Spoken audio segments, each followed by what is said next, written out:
My goal, my legacy to Power Home isn't me making $50 million dollars or $500 million. I can't spend either of that, Dave. I came from nothing. I'm not going to blow through 50 million or 500 million. So it's irrelevant. What is relevant is how many lives in Power Home I can change, not only customers, but employees. Can I get us to a point where we go public or we bring on a partner where we can have a lucrative transaction to get the employees some gain share or stock options to change their life? To me, that's a legacy. So I tell our employees, look, this is our company. You are building something for you. There's going to be a day that you're able to cash in some chips. Google did it. Microsoft did it. Why can't we do it? And they believe in that, and they believe in me, and they believe in our brand. And so it empowers them to make decisions like they're an entrepreneur. Welcome to the Viral by Design podcast with Dave Rotherow, where we get inside the minds of today's leading viral marketers as they reveal the exact strategies they use to build brands, products, and campaigns that are magnetic to customers, spread like wildfire, and seize the attention of millions. This is Viral by Design. So welcome to another episode of Viral by Design. I'm extremely excited today to join my guest, Jayson Waller. From the trailer park to childhood abuse to high school dropout with no college education and being a teenage dad to becoming the CEO of a $1 billion company in the solar industry. My guest today is here to share how he built an Inc. 500 company with over 1,200 employees, plus 2 other businesses completely from scratch on hard work, passion, sacrifice, and being a diligent student of his failures. So Jayson, thank you so much for joining us today, man. Hey, thanks, Dave. That was a great intro too. Appreciate that. I'm super excited. Absolutely, man. Well deserved. So first things first, you refer to yourself as the underdog. So I'd love for you to kind of dig down into that and what kind of characterizes that for you.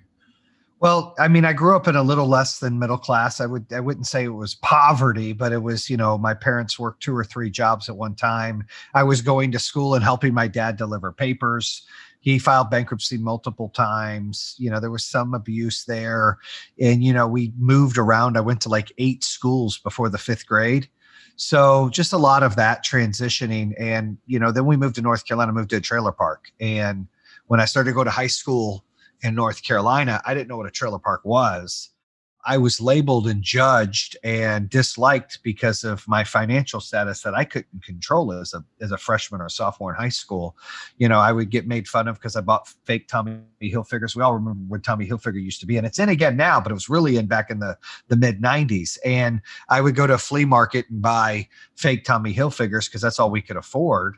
And I would get made fun of at school. I get made fun of because the car I bought that was, me and you going out to dinner cost more than my first car. So lots of different things that I had to overcome. And then really, I met my wife. We've been together over 20 years now, married. This will be our 20th anniversary, but we've been together dating 24 years. And, we met in high school and her family judged me. Oh, he lives in a trailer. He can stick his feet out the window. He'll never amount to nothing. Why do you want to be with someone like that? So I had all these stigma things in my way that I just, I had to get tough. I had to find a way to, to fight back and to be different and to, prove that I am worth more and that I can do big things. And it kind of just gave me drive and hunger to be successful. Yeah. I mean, so many people just wouldn't make it out of that kind of situation, right? They just stay, especially with that kind of program, as you said, about your girlfriends, families, judgments, constantly being told that kind of thing. And, what you went through as a child, it's like deeply programming beliefs into yourself, right? So what was the process you went through to overcome that? And I guess you had to install new beliefs about yourself, right? Yeah, I had to have some wins, right? I had to find a way to start feeling better about myself. I felt I could do things. I used what they would say or what people in school would say. I mean, I got kicked out of school. I didn't finish traditional high school, never went to college. We had a kid really early. I was 18, my wife was 17. And so the world was thrown at me. I had to figure out, what am I going to do? It was shit or get off the pot. And that's what I did. I said, I got to change my life. And so I wanted to prove myself that not only I can provide for my daughter and provide from, then she was my girlfriend, but that I could take things to the next level and never have people judge me again. I had this the sick drive that the more shit that people said, the hunger that just grew inside me to gain more. And I'm glad to say now, for the last 15, 20, probably 17 years, every time her family wants anything, I buy it. Every time we go to dinner, I pull out the black Amex, I pay for it. When they want to travel to see us, I put them in first class, because that's what it's about, right? You turn those haters into fans where now you have to do things for them and they have to feel uncomfortable or get comfortable feeling uncomfortable. I don't feel anything different. I'm the same guy with the same drive that, back then as I am now. I just more successful, but they have to deal with those demons, and they're good people. But my point is I had this initiative of, I want to be able to buy the meals, and I got this, and fly them around to where, look what little old me, from the trailer park, didn't finish school, was able to do. So just to be able to have that mindset really changed things. And, there's been many times that I've struggled in other things in life, and working at corporate America and feeling like I deserve more. And I was a top salesperson every company I was at, but I felt handcuffed. I wouldn't get promoted because of my age I didn't have an education. And so I eventually had to, take control of my own life and build my own business, which was also hard, but I had to have that mindset to get through that as well. 100%, man. It's massively inspirational, and it must taste so sweet being able to whip off the black Amex now and do that kind of thing. That's awesome. So what was that process like then? Obviously, you when you reach that kind of rock bottom point, you're like, right, someone's got to change, you've got to do something, you got all this drive. Where did you start? Because that's often the most difficult bit, right? You got to start. I always say life's not an elevator. It's one step at a time, and you got to get small wins. So you start with one thing. What can I change right now? How do I set a 30-day goal to see a difference? How do I set a 60-day goal to see a difference? How about a 90-day goal? How about a 180-day goal? If you set small goals and you get some small wins, you feel confident again. You start building some confidence, you start building some strength. If you set long-term big goals that are unattainable in the next 2, 3, 6 months, you're going to get discouraged. You're going to feel like a failure. You might quit. Most do. So I try to look at things like stairs, like steps, right? Or I say you can't feed an elephant, but one bite at a time. You're not going to go here and they eat the whole thing. It takes time. And so as long as I get a 1% better tomorrow than I did today, and 1% better the next day than I do tomorrow, I'm gaining some ground here, but I need to look at that as a small win. And if I put myself in the moment and not the future, I won't get discouraged. So you really have to set your mindset of how to get those small wins. And, for me, it was like, all right, I've got to get a better job, get us a place, right? We got a baby on the way. All right. So I take a sales job. I'm making money I probably shouldn't have made, unless I had a college education. But in sales, you can set your own income potential because there's commissions. So I was doing really well, and I can get us an apartment. It was like, I want to get a nicer car. My car can't even put a car seat in the back. It's a hatchback, car. So I had to continue just small goals, set goals. And I stayed with that process. When you don't have a lot, and nothing against those that are given everything, but I'm a lot tougher than they are, because I've had to build everything, and I know what it's like to not have anything. And I've had a road to get here. And so I've got to taste every little win on the way up, and it becomes more addicting. Oh, I got to win. I need another one. It's like, I can't explain it. It's like if you're walking in the desert, you get a little bit of water. You're like, I need more water. And you keep walking in the desert. You just keep drinking from that. That's kind of the addictive personality that I have, that as I get those little wins, I need more to get to where I'm going. I think the process is really short-term goals and small wins. What can you control right now? What can you control this week, this month, the next 2 months, the next 6 months? And that's it. Don't look past that. If you always focus on that, you're in the moment, you'll get to where you're going. 100%, man. And I'm really behind that concept of celebrating wins every day as well. Like, that's something that people have been telling to me for years. I've never really given much, taken too seriously until recently. But especially when you're in those times where, the world seems to be falling down around you and like things aren't going right, actually actively rooting out what's going good and actually celebrating it and allowing yourself to like congratulate yourself is huge, right? It just creates this massive forward perpetual motion. Well, it's huge to do that, but don't do it too long. I treat every day like a playoff game, Dave. If we break a record today, great. All right, it's a win. What are we doing tomorrow, right? You can't stay in that moment, because the moment you do, all that momentum goes backwards. So yes, I do celebrate, but all my peers and all my friends and the people that work for me, they know I celebrate just for like 15 seconds. And then we're on to the next thing. Internally, when I'm sleeping, when I'm going to bed, I can smile ear to ear and go, that was a win today. That was good. But you got to treat every day also like a playoff game, because what happens is sometimes you'll get up those stairs, you'll get some of those goals, and then some people settle. They're like, this is good enough. And I just don't want to settle. I have a term, AGB, always getting better. That's always ringing in my head. How do I get better? How does my company get better? How do we get better? We're never perfect. If you're perfect, you're wrong. You're not there. You always have to work on things, and you always have to try to push yourself, because once you settle, that's it. That's what you got. You've hit your peak. And so I'm nervous to ever hit that. So I'm always pushing. Yeah, got it. So did you always have solar in your sights? Was that like a long-term goal, or is that just something you moved into? Not at all. I mean, I used to sell cell phones back before everybody had them. I worked for a company called Bell Atlantic. Then it was Verizon Wireless back in early, 01 to 04 time frame.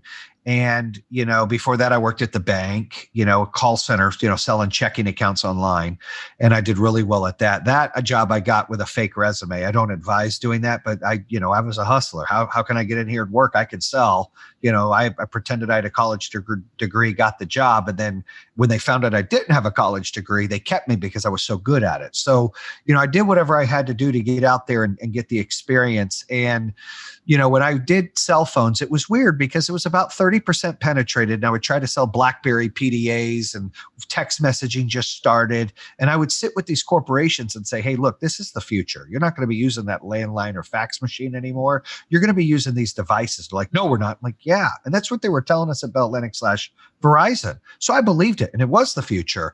And so after that, I got into home security business, selling like alarm systems, like someone breaks in, your alarm goes off, or someone fall down, they can't get up, they hit the emergency button, or a smoke detector goes off. That's what I built up. And, I was building door knocking teams, van teams. I was teaching people how to knock on doors and sell alarm systems, and, how to telemarket on the phone and sell alarm systems. And I loved it. And I did that from 05 to 2014. And about 2012, I saw solar growing in California and New York. And in the United States, things usually start in New York and California and work their way through. And I was in North Carolina at the time, so it's a few years behind of what's in. And I remember I felt like home security was stagnant. It was flatlining, and I don't like flatline. I like mountains. Like I like it to go up. I like rocket ships. And I wanted to get into the solar business in 13, but instead I partnered with another security company to take it to the next level. And we did. And then we sold it. And then I got into the solar business from the ground up. And I thought it was cool. What I liked about it reminded me of the cell phone business. And not everybody had it, but it's the future. It made sense. It's clean. It's green. It saves money. It allows people to control their power. You get batteries where they're not powerless when the utility companies have all these rolling blackouts or grid issues. Now you can keep your power on. And I knew electric cars were becoming a thing. Tesla was just coming out. All these things led to and reminded me of my experience at the cell phone business back in 01, 02, 03. And 04, where it was like, not everyone has cell phones. This is cool. That's what solar reminded me of. So I got excited. When you're part of an industry, it's just growing. It's got a lot of white space, it's not penetrated. It's exciting to be at the forefront of that growth. So I opened the solar company, and the first 2 years I struggled. I didn't make money. I didn't get a paycheck. All the money I made from home security, I put back in it. I had to sell I had a $2 million house on the lake. I had to sell it, tell my wife and 4 kids, guys, unfortunately, we're moving off the lake. I need the money to grow the business. And we downsized to a house that was like 1/8 the size. My family was upset. I was upset. You feel like I just got knocked down. I'm a big Rocky fan. The Russian just knocked my ass down. What am I going to do? And I had to grind, and I had to figure it out. And I had to wear 12 hats at work, and I had to build it from the ground up and terminate anybody that wasn't believing what I was believing, and that wasn't hungry and didn't have a mission and didn't think like I thought. And then it finally turned around. The end of 16, I finally started getting a paycheck. I opened up January 15. I started getting paid. 17, we started, making money, and then 18, and then 19. And, we finished 2020 with 1,700 employees and $370 million in sales. We'll do the 750 million in sales this year. Company's worth about $1 billion, give or take. I mean, we are really building a movement, but it started with nothing and went backwards and then became something. Yeah. I mean, that's huge, man. Massive, massive congratulations to you. It's such an incredible story. One thing that you touched on there, which I know you're a big advocate of, is creating that culture in the workplace. And this is something I'm a huge fan of, particularly in my business now. I've really started to take this into account the last year or so. Creating that culture and creating an environment that people want to work hard and want to feel like they're part of something bigger than themselves. Can you go a bit deeper on that? Yeah, I think the tips there are is empower your team to feel like owners, right? And make them be a part of something, not an employee. My goal, my legacy to Power Home isn't me making $50 million or $500 million. I can't spend either of that, Dave. I came from nothing. I'm not going to blow through 50 million or 500 million, so it's irrelevant. What is relevant is how many lives in Power Home I can change, not only customers, but employees. Can I get us to a point where we go public or we bring on a partner where we can have a lucrative transaction to get the employees some gain share or stock options to change their life? To me, that's a legacy. So I tell our employees, look, this is our company. You are building something for you. There's going to be a day that you're able to cash in some chips. Google did it. Microsoft did it. Why can't we do it? And they believe in that. And they believe in me and they believe in our brand. And so it empowers them to make decisions like they're an entrepreneur. I allow them to run their part of the business as their own, and I'm a big believer. I love football, like the NFL. And if they can't, I give them the playbook. They run all the plays they want to, all the directors, all of the leadership team. And if they're not putting up points, then I'm going to get involved. But other than that, I want them to have the plays to put up points. If they can't, then I'll get involved and implement the offense I want. And in most cases, they get it and they put something together that makes sense. And now that we're all rowing for the same thing, it's not just a job to most of them. This is a career. This is a lifestyle. This is something that's going to be bigger than what they imagined. And so now we're all in the same mindset and we're rowing, and the culture is great like that. And we give back to our employees. This holiday party, the virtual party we did, we gave out $208,000 to our employees. We sat there live and we're pulling winners, 25,000 here, 10,000 here, 5,000 here, random lottery winners. We had 1,450 people online out of our 1,700 employees live on the holiday party where we were just giving out money to the employees. So we give back and they love that. That's incredible, man. I think that's one of the big advantages that smaller new companies, not that 1,700 employees is small by any means, but as opposed to like these big behemoth companies that people want to work for, like Amazon, etc. The big thing that I think smaller organizations have against those people is the ability to harbor a culture like that, right? And be able to put staff and team members in charge of something and make them feel like they've got enough in the game that they want to drive it forward, right? Well, being an entrepreneur, you need to make sure that you get a team around you that can help scale and grow. And I didn't know what EBITDA was 2.5 years ago, Dave. I didn't know. I built 2 companies and never understood EBITDA. I didn't finish school. So when we got to a point, it's like EBITDA is important. I'm like, oh, okay. I had to bring on somebody that was smarter than me at that. I had to bring on a president that could build a corporate, structure and barrier of HR department, an accounting team, a CFO. I had to bring on all these big things. Well, then we continued. Then we brought on a chief sales officer, then a chief marketing officer. We're adding all these layers of the business. We're creating middle and higher level management positions. And as we continue to scale and grow, those larger companies, some of them, have already been existent. So it's just corporate. There is no structure. So you're right. There's no culture that is exciting. But our goal is, when we had 100 employees and now we have 1,700, we feel like the culture is continuing to grow and be better each time. So when we're at 5,000 employees, we think we'll still have the same culture or better, or 10,000, as long as the same mindset at the top is at the bottom. We can keep that when we grow. When we get away from that, that's when it starts to change. 100%. Somebody listening right now had a business and they've not really considered culture. They're not really considered any of the stuff we're talking about right now. What would be a good first step for them to start implementing this kind of stuff in their business? I think the first thing is, build a business. First of all, find what your passion and your why is. What are you doing? Are you just trying to do something that, to occupy time? Are you doing something you love? Are you trying to scale and build wealth and help people along the way? What is the goals? And then you can set those initiatives, short-term and midterm goals of getting there. But I think everything's about branding. Everything's about building, your brand and making it marketable to people. And then, if you're going to scale, you got to get people, you got to learn to trust people. That was hard for me early on, but I trust people now as long as I empower them and I can still, make decisions that I need to. I got to trust people to grow. If you hover over, they won't grow. You got to move so the sun can hit them and they can grow too. And, in order to scale a business and grow it, from the ground up, you've got to create process. You've got to master it. And then you've got to be able to say, I can scale this. I'm going to teach this person to do it so I can do it again. Then I'm going to teach this person to do it. So now I got two people do it. I can do this. And then it just multiplies. And then all of a sudden you're building that up. And, I think growing within is important.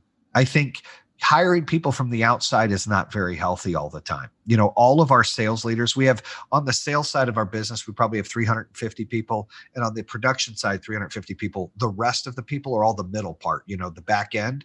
But that production side and that sales side, everybody started at the bottom and moved up. And we've got directors, regional directors, project managers, district managers, assistant district managers. Every one of them moved up. They all started from the bottom. And we got big enough to where we had to create a new job and everybody moves up. And when we do that, we realize two things. One, the culture is great, but two, a lot of these people aren't great at being managers.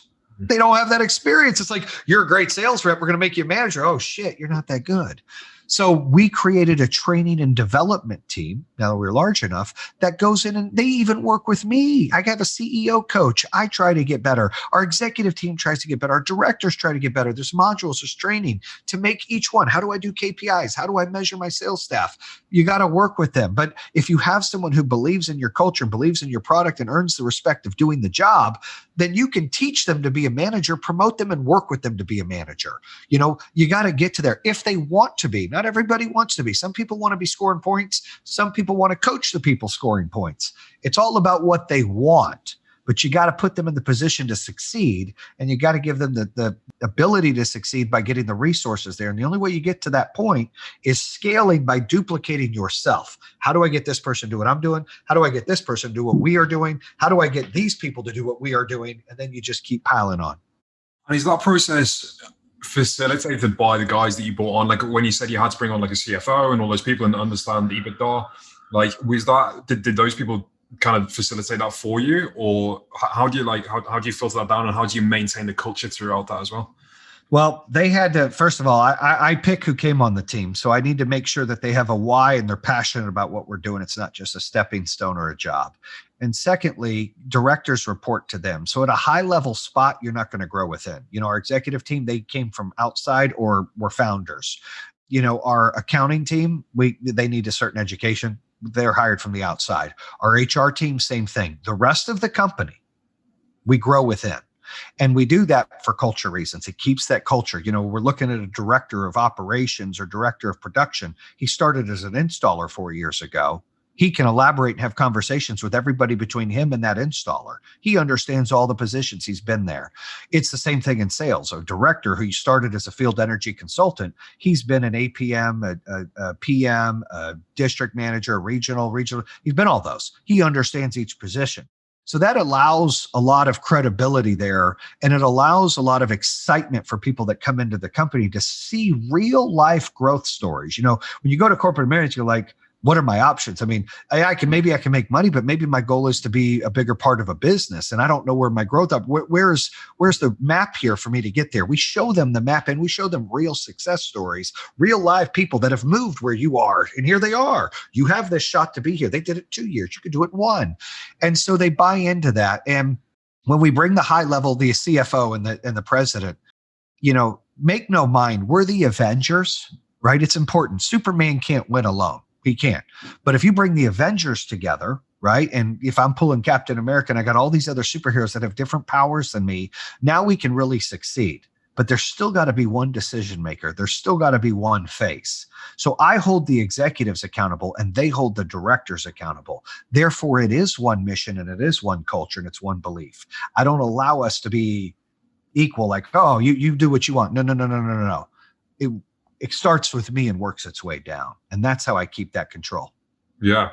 And speaking of that, speaking of you having the basically the front seat of $1 billion company, I'm really interested to understand how you manage your focus, your energy levels, like what your kind of work patterns are like. Are you working like 14, 16, 18 hours a day? Or like have you mastered things down into a better schedule now? Well, it rotates. So, there were times I was working 16, 18-hour days when we first were building the business. Then it would go to 10 or 12-hour days. Then I moved to Michigan and took more of a higher level of vision, negotiating with NFL teams, becoming the face, doing our commercials. Then my work, my grind work was 8 to 10 hours, but then I'd have 2 or 3 hours of other stuff like doing TV commercials or radio ads or interviewing people or building relationships. So the energy and the job changes, it evolves. And then now I've got this podcast thing that has exploded. And I didn't think it would. I started as a hobby. I won an Entrepreneur of the Year award, an EY Entrepreneur of the Year award back in 19. And they said, you gotta write a book. I said, man, I ain't even read a book. They're like, well, you got to do something. You got to, do a podcast. You got to share your story. You got to share some of your success and some of the things you overcame to help people out. And so I was feeling a little guilty. I probably should do something. So I started this podcast. And when it exploded, now that takes some time, but the podcast helps build the Power Home brand. They all tie within. So the True Underdog podcast and the Power Home brand are all the same, right? You got my face at each, building the value of each up, but also the connection to each up. And it's like a spider web. And so I get, I probably dedicate 45 hours, 50 hours a week to Power Home and 5 to 10 to True Underdog podcast and my book stuff I've got going. But that's just, to keep my composure. I drink a lot of energy drinks, right? Yeah. And I work out every morning. I do cryo, and I try to make the afternoons, late afternoons. I try to do dinner with my kids once or twice a week, and make it family time. Not everybody ordering DoorDash, but hey, we're all coming down and doing this together.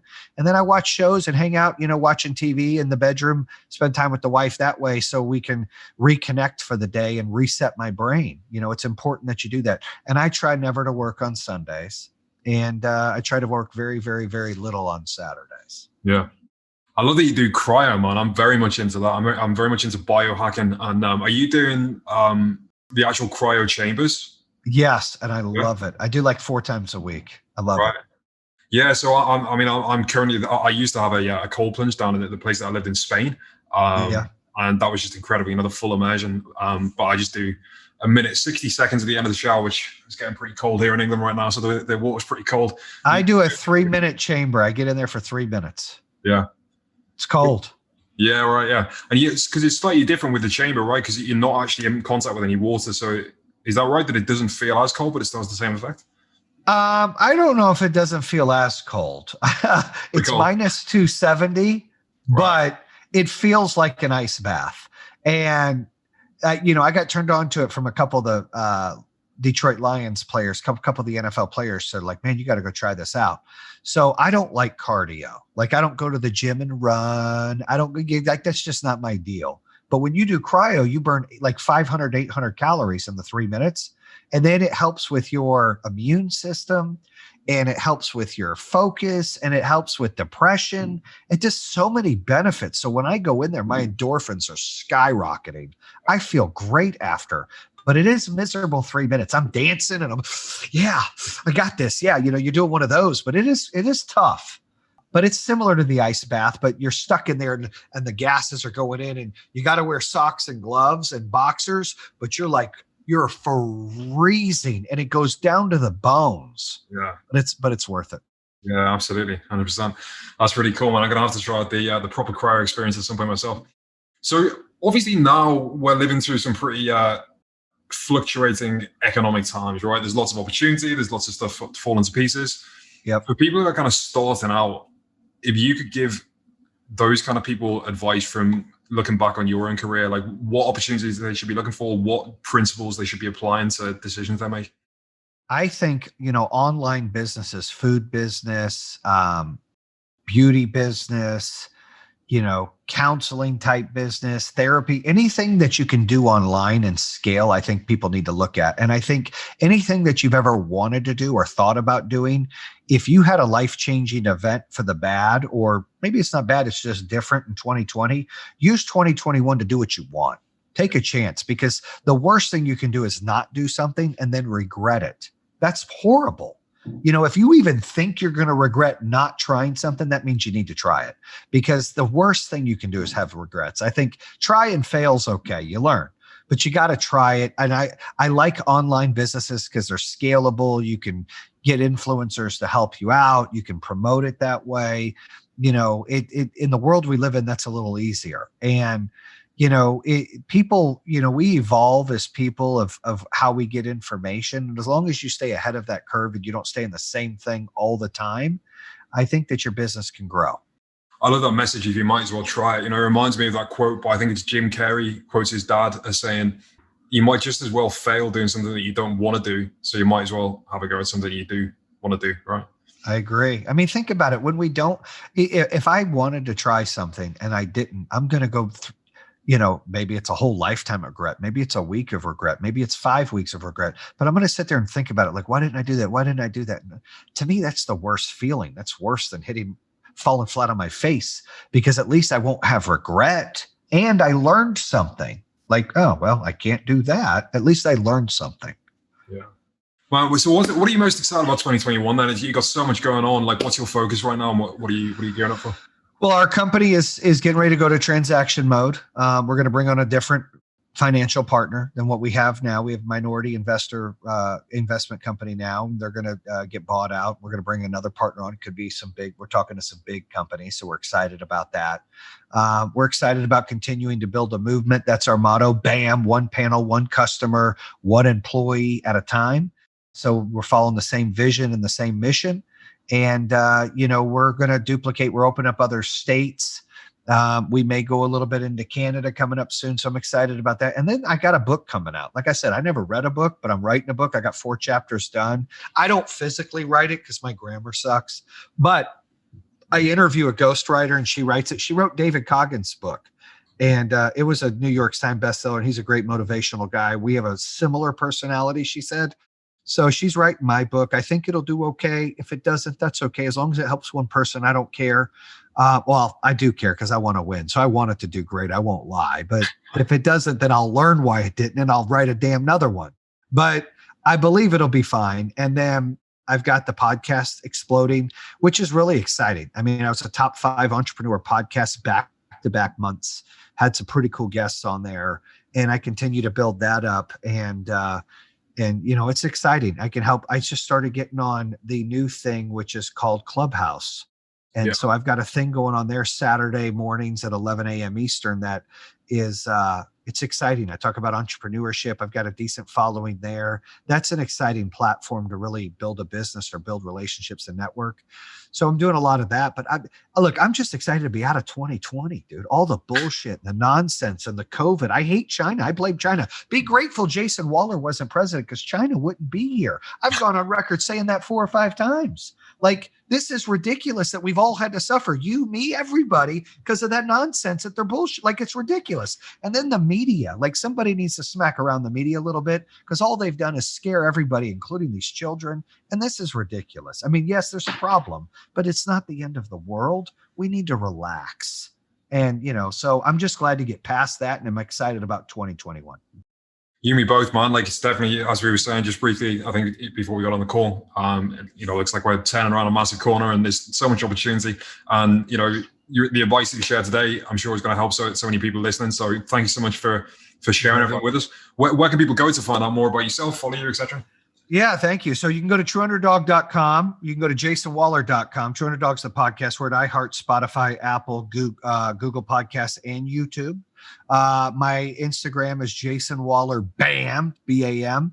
Facebook's Jayson Waller. But definitely, check it out. Follow it. My company's Power Homes, and you go to powerhome.com and check out the business. And then look, go on, Saturdays at 11 a.m. Eastern. I don't know what time that would be there, but dude, check out Clubhouse. It's fun. It's exciting. Check out my podcast. I've got guests on there where we talk about their issues. And then I've got Underbites, which I go through tips, whether it be anxiety, whether it be hardship, whether it be burnout. And I give about 30, 40 minutes of tips there every single time. That's brilliant, man. We'll make sure that all the links that you just mentioned are featured on the Viral by Design website. Thank you again for joining us and for your wisdom, Jayson. Very much appreciated. Thank you, Dave. Be blessed and be safe, man. Bam. Cheers, brother. This has been the Viral by Design podcast with Dave Rotherow. For more viral marketing secrets and to get detailed cliff notes on all episodes, visit viralbydesign.net.